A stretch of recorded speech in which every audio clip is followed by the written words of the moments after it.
In the quiet, picturesque town of Pine Hill, the gruesome murder of Jennifer Johnson sent shockwaves through the community. What appeared to be a peaceful, close-knit suburban enclave was shattered by a crime of passion and betrayal that revealed the dark underbelly of seemingly idyllic lives. The lives of two couples, Daniel and Linda Garner and Mark and Jennifer Johnson, intertwined in ways that would lead to obsession, deceit, and ultimately murder. Daniel Garner was a respected architect known for his charming demeanor and seemingly perfect marriage to Linda, a dedicated school teacher.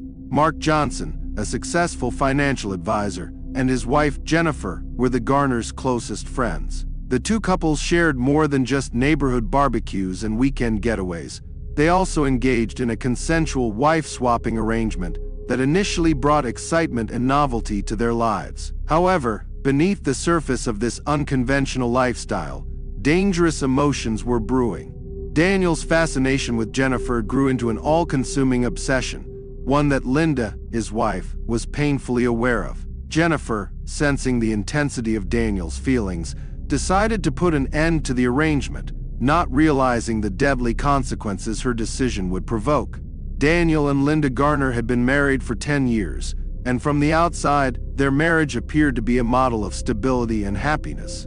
Daniel was a successful architect known for his innovative designs and charismatic personality. Linda, a third-grade teacher, was beloved by her students and respected by her colleagues. They lived in a charming house on Maple Street, surrounded by a well-tended garden that Linda took great pride in. Mark and Jennifer Johnson moved to Pine Hill 5 years ago and quickly became friends with the Garners. Mark, a financial advisor, was outgoing and affable, always the life of the party. Jennifer, with her striking beauty and magnetic personality, was equally popular. The Johnsons' arrival brought a new dynamic to the neighborhood, and their friendship with the Garners blossomed over shared interests and mutual respect. The idea of wife-swapping was first brought up during a dinner party at the Garners' home. Fueled by wine and a sense of adventure, the conversation turned to the topic of open relationships.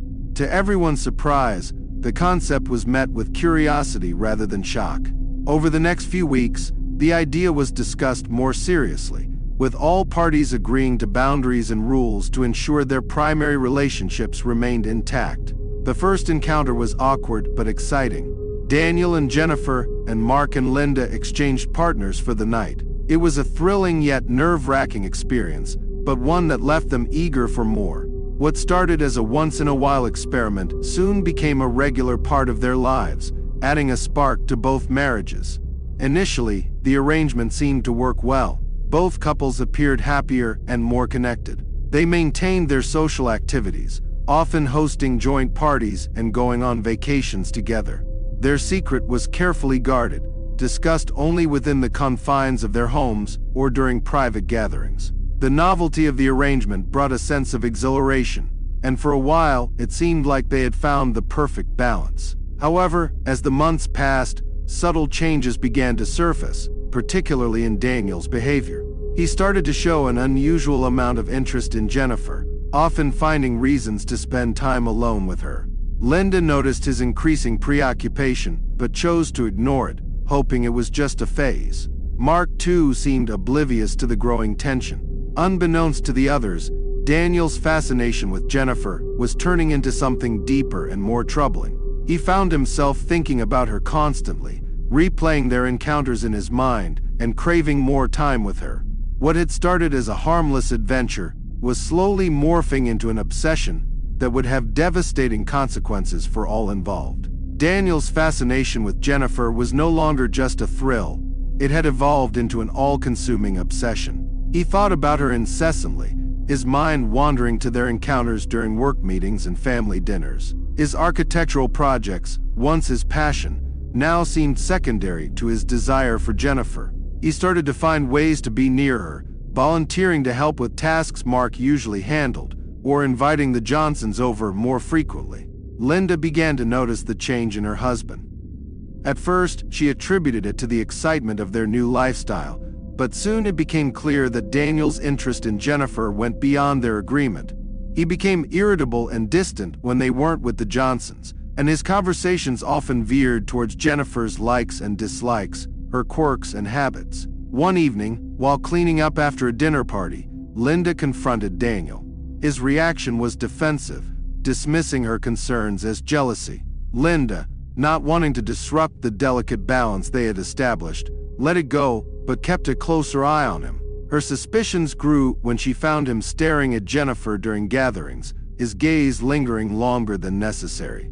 Jennifer, too, began to sense Daniel's growing obsession. Initially flattered by his attention, she soon found it uncomfortable. His touches became more possessive, his words more intimate than appropriate. She discussed her discomfort with Mark, who brushed it off, believing Daniel was just more expressive in his affections. Mark's nonchalance left Jennifer feeling isolated in her concerns. The turning point came during a weekend trip to a lakeside cabin. The couples had planned the getaway to reconnect and enjoy some time away from their routine. However, the trip only served to highlight Daniel's fixation. He monopolized Jennifer's time, insisting on taking her out on the lake alone, leaving Mark and Linda behind. The tension was palpable, and Jennifer's attempts to distance herself were met with subtle resistance from Daniel. One night, while sitting by the fire, Daniel made a comment that crossed the line. He spoke about leaving everything behind and starting fresh, just the two of them. Jennifer, shocked and unsettled, excused herself and went to bed early. Linda, who had overheard the conversation, confronted Daniel again. This time he was less dismissive, but still refused to acknowledge the depth of his feelings. Linda's frustration grew as she realized the extent of Daniel's obsession. She loved her husband, but was increasingly aware that his infatuation with Jennifer could destroy their marriage and their friendship with the Johnsons. Despite her efforts to intervene, Daniel's behavior only became more erratic.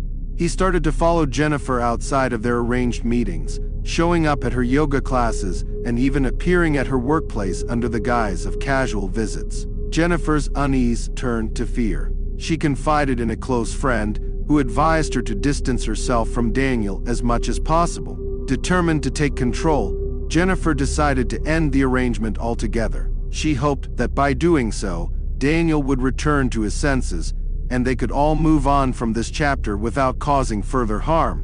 One evening, while Mark was away on a business trip, Daniel showed up at the Johnsons' house unannounced. Jennifer was taken aback but let him in, hoping to avoid a scene. They sat in the living room, the air thick with unspoken tension. Daniel confessed his feelings for her, speaking of a future where they could be together openly. Jennifer, horrified, tried to reason with him, explaining that their arrangement was never meant to be more than a temporary excitement. As Daniel's declarations became more intense, Jennifer's fear turned to anger. She realized she needed to put an end to this before it destroyed her marriage and her friendship with Linda. She told Daniel firmly that their arrangement was over and that he needed to respect her boundaries and her marriage. Daniel, visibly shaken, tried to persuade her to reconsider, but Jennifer stood her ground. Over the next few days, Jennifer avoided Daniel, hoping he would come to his senses. She confided in Linda, who listened with a heavy heart. Linda knew her husband's obsession had gone too far, and while she wanted to support Jennifer, she also felt a twisted loyalty to Daniel. She promised Jennifer she would talk to him, hoping to defuse the situation. However, Daniel's obsession only deepened. He started showing up at Jennifer's work, waiting for her after hours, and leaving her messages expressing his undying love. Jennifer, feeling increasingly unsafe, decided to confront him one last time, hoping to make him understand the gravity of his actions. They met at a secluded park, away from prying eyes. Jennifer reiterated that their arrangement was over, and that his behavior was unacceptable. She pleaded with him to let go and move on. Daniel, unable to accept her rejection, grew desperate. He accused her of leading him on and playing with his emotions. Jennifer, maintaining her composure, insisted that they part ways and return to their respective marriages. Unbeknownst to them, Linda had followed Daniel to the park. She watched from a distance, her heart pounding as she saw the confrontation unfold. She could see the anguish on Daniel's face and the determination on Jennifer's. Linda knew that this confrontation was inevitable, but she also feared what might happen next. As the argument escalated, Daniel's desperation turned to anger. Jennifer's refusal to entertain his fantasies felt like a personal betrayal. He lashed out verbally, calling her names and accusing her of ruining his life. Jennifer, holding back tears, stood her ground, refusing to be intimidated. Linda, watching from the shadows, felt a surge of panic. She knew she had to intervene before things got out of hand. She stepped out of her hiding place and approached the two, her voice shaking as she called out to Daniel. The sight of Linda seemed to snap Daniel out of his rage, and he turned to her, his expression a mix of confusion and relief. Jennifer, taking advantage of the distraction, walked away, determined to put as much distance between herself and Daniel as possible. Linda, now alone with her husband, tried to calm him down. She reassured him that they would find a way to move past this, but inside she knew that their lives had been irreversibly changed. The affair had reached its breaking point, and Jennifer's decision to end the arrangement had set off a chain of events that could not be undone. As the dust settled, the true extent of Daniel's obsession and the depths of Linda's complicity would soon come to light, leading to a tragic and violent conclusion. The confrontation at the park had left Daniel in a state of turmoil. Jennifer's firm rejection and Linda's unexpected appearance had shaken him to his core. He returned home that night, his mind a whirlwind of anger, betrayal, and despair. Linda, sensing the storm brewing within him, tried to soothe his troubled thoughts. But Daniel remained inconsolable over the next few days. Daniel's behavior became increasingly erratic. He vacillated between bouts of intense anger and deep despondency. He stopped going to work, spending his days obsessing over Jennifer's rejection and the perceived injustices he had suffered. Linda, unable to reach him, felt her own frustration and fear growing. She knew something had to give, but she wasn't prepared for the drastic turn of events that would soon unfold. Jennifer, on the other hand, was determined to move forward. She avoided all contact with Daniel, focusing on her work and her relationship with Mark. She hadn't told her husband the full extent of Daniel's obsession, fearing his reaction and the potential fallout. She hoped that by cutting ties, Daniel would eventually come to terms with the end of their arrangement and leave her alone. One evening, Jennifer returned home from work to find Daniel waiting for her outside her house. Her heart sank at the sight of him, and she steeled herself for another confrontation. She approached him cautiously, her voice steady but firm as she told him to leave. Daniel, his eyes wild with desperation, begged her for one last chance to explain himself. Jennifer, sensing the futility of the conversation, tried to walk past him, but Daniel grabbed her arm. His grip was tight and painful, and Jennifer could see the madness in his eyes. She struggled to break free, her voice rising as she demanded he let go. The noise attracted the attention of a neighbor who stepped outside to see what was happening. Seeing the neighbor, Daniel released Jennifer and fled. Jennifer, shaken and frightened, thanked the neighbor and hurried inside. She called Linda, hoping to find some way to resolve the situation without involving the police. Linda, hearing the fear in Jennifer's voice, agreed to meet with her the next day to discuss how to handle Daniel's increasingly unstable behavior. The next day, Linda met Jennifer at a local cafe. Jennifer, looking exhausted and tense, explained the encounter with Daniel and her growing fear for her safety.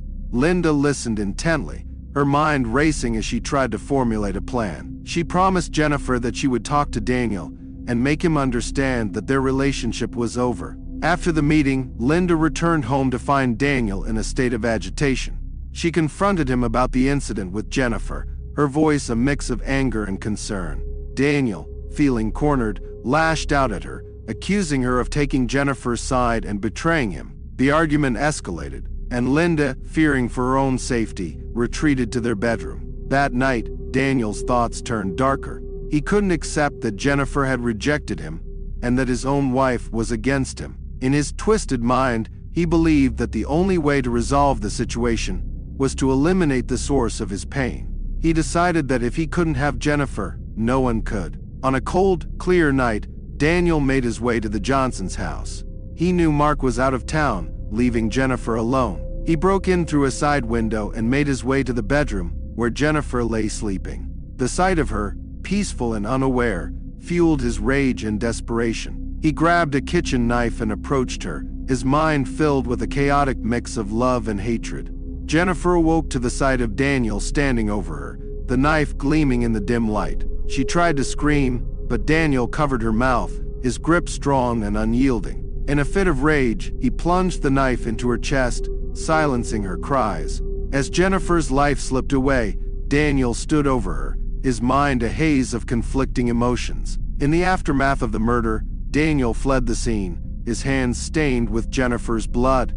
He returned home, where Linda found him trembling and incoherent. She realized immediately what he had done, and in a moment of twisted loyalty, decided to help him cover up the crime. The life they had built, the secrets they had kept, were all at stake. Linda knew that if they were to survive, they needed to act quickly and decisively. Linda, driven by a twisted sense of loyalty and self-preservation, quickly took control of the situation. She led Daniel to the bathroom, instructing him to remove his clothes and wash off the blood.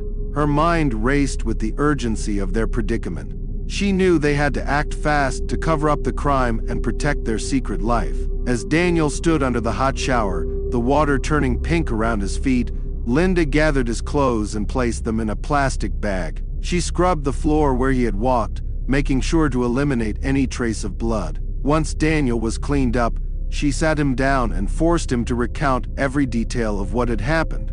Despite his emotional state, Daniel managed to provide a coherent account, his voice shaking with the weight of his actions. Linda devised a plan. They needed to create an alibi and dispose of any evidence linking them to the crime. She called a trusted friend, claiming that Daniel had been with her all evening, ensuring their alibi was backed up. Then she drove to a secluded area outside of town, where she burned Daniel's blood-stained clothes and the murder weapon, praying that the fire would consume any remaining evidence. The police questioned everyone in the neighborhood, including the Garners. Linda's carefully crafted alibi held up under scrutiny, and Daniel, although visibly distressed, managed to avoid raising suspicion. The investigation seemed to stall, with no concrete leads pointing to the Garners. Despite their initial success in evading the authorities, the psychological toll of the murder weighed heavily on both Daniel and Linda.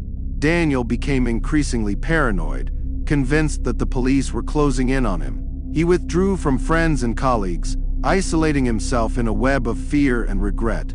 Linda, while outwardly composed, felt the strain of their secret pressing down on her. She became hyper-vigilant, scrutinizing every interaction and behavior for signs of suspicion from those around them. The weeks following Jennifer's murder were a blur of tension and deception for the Garners. Linda took on the role of the stabilizer, managing Daniel's paranoia while ensuring their public facade remained intact. She monitored the news for any updates on the investigation, relieved that the police seemed to have no solid leads. However, Linda knew that maintaining their cover required more than just an alibi. They needed to create a narrative that would divert attention away from Daniel. She suggested to Daniel that he should appear more distraught over Jennifer's death to align with the community's grief and to throw off any suspicion. At social gatherings and community meetings, Daniel played the part of the grieving friend. He spoke of Jennifer with a mix of fondness and sorrow, his eyes often welling up with tears. Mark, devastated and desperate for answers, seemed to appreciate Daniel's empathy, never suspecting his friend's involvement in his wife's death. Daniel's mental state deteriorated further, his guilt manifesting in nightmares and hallucinations. He started drinking heavily, seeking solace in alcohol, but finding only temporary escape. Linda, fearing he might confess in a drunken stupor, kept a close eye on him, often staying up late to ensure he didn't leave the house. One evening, as Daniel sat slumped over a glass of whiskey, he broke down. He confessed to Linda that he couldn't live with the guilt any longer, that he needed to come clean. Linda, panicked, tried to calm him down to help maintain their composure. Linda suggested they take a short trip out of town. They traveled to a secluded cabin in the mountains, hoping the change of scenery would help Daniel regain some semblance of peace. The isolation provided a temporary respite, allowing them to plan their next steps without the constant pressure of the investigation looming over them. During their time at the cabin, Linda reinforced the importance of their secrecy. She coached Daniel on how to handle police questioning and public interaction, drilling him until he could respond without hesitation. Linda's determination to protect their lifestyle and avoid imprisonment fueled her relentless drive to keep their story straight. Upon returning to Pine Hill, the Garners resumed their lives with a renewed sense of purpose. Daniel, though still haunted by his actions, managed to present a more stable front. Linda continued to manage their interactions with the community, ensuring they remained above suspicion. However, the cracks in their facade were beginning to show. Friends and neighbors noticed Daniel's increased drinking and erratic behavior, and whispers of his possible involvement in Jennifer's death began to circulate. Linda, ever vigilant, worked to quash the rumors, but she knew their time was running out. As the police investigation continued, new evidence came to light pointing towards inconsistencies in Daniel's alibi. The Garners' carefully constructed world was on the brink of collapse, and the truth was closer to being revealed than ever before. Detective Mitchell interviewed the Garners separately, noting any discrepancies in their stories. Linda's carefully crafted alibi held up under scrutiny, and Daniel's emotional state seemed consistent with that of a grieving friend. However, Mitchell's instincts told her there was more to the story. As the weeks passed, new evidence emerged. Forensic analysis of Jennifer's phone records revealed a series of increasingly desperate text messages from Daniel, indicating his obsession with her. Mitchell brought Daniel in for further questioning, pressing him on the inconsistencies in his alibi and the nature of his relationship with Jennifer. Daniel, struggling to maintain his composure, stuck to the story Linda had coached him on, but his nervousness and evasive answers only heightened the detective's suspicions. The turning point came when a neighbor came forward with crucial information. They had seen Daniel's car parked near the Johnsons' house on the night of the murder and remembered the strange behavior he had exhibited. This testimony, combined with the forensic evidence and Daniel's erratic behavior, was enough for the police to obtain a search warrant for the Garners' home. During the search, the police found remnants of the burned clothing and traces of blood that had seeped into the floorboards, despite Linda's thorough cleaning. This damning evidence, coupled with the witness testimony and phone records, painted a clear picture of Daniel's guilt. The net was closing in on the Garners, and Linda realized that their carefully constructed facade was about to crumble. She knew that their only chance of escaping a lengthy prison sentence was to come up with a new plan, one that would shift the blame away from them and onto someone else. As the police closed in, Linda and Daniel faced the harsh reality of their situation. The lies and deceit that had once protected them were now threatening to unravel completely, and the truth was about to be revealed in a way they could never have anticipated. As the evidence against Daniel mounted, Detective Mitchell prepared to make her move. She brought Daniel in for another round of questioning, this time with a different approach. She laid out all the evidence they had gathered, the phone records, the witness testimonies, and the forensic findings. Daniel, cornered and overwhelmed, began to crack under the pressure. Mitchell pressed harder, suggesting that if Daniel came clean, he might receive a more lenient sentence. Daniel, unable to handle the weight of his guilt and the relentless questioning, finally broke down. He confessed to killing Jennifer, describing his obsession, the confrontation, and the moment he lost control. However, in his confession, Daniel also implicated Linda, revealing her role in covering up the crime.